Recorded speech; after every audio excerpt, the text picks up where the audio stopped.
ఇక్కడికి వచ్చినటువంటి కుటుంబ సభ్యులకు అందరికీ కూడా పేరుపైన నమస్కారాలు. ప్రపంచంలోనే అతిపెద్ద ప్రజాస్వామ్య దేశం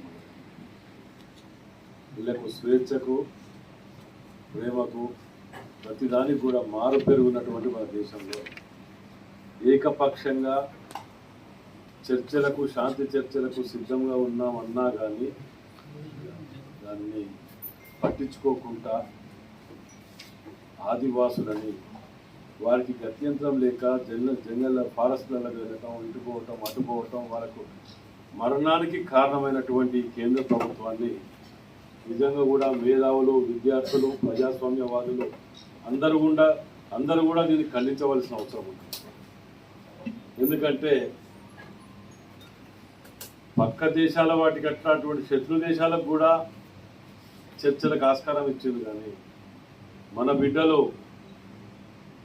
మరి తెలిసా తెలియక తప్ప ఒప్ప నాకు తెలియదు కానీ శాంతి చర్చలకు మేము ఉంటామని చెప్పినాక కూడా ఈ విధమైన పోరాటాలకు పోవటం అనేది అది ప్రజాస్వామ్యానికి మంచి పద్ధతి కాదు.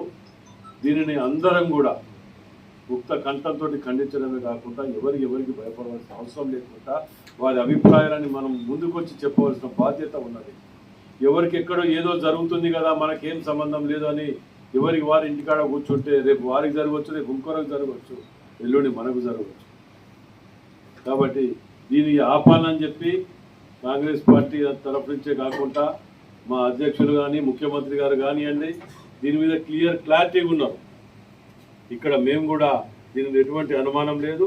మీరు ఎక్కడ ఏ ప్రోగ్రాం తీసుకున్నా దాంట్లో మేము పూర్తి స్థాయిలో భాగస్వాములు ఉంటామని చెప్పి మనం చేస్తూ సెలవు. ఇక్కడ మీటింగ్ మధ్యలో నుంచి నియోజకవర్గం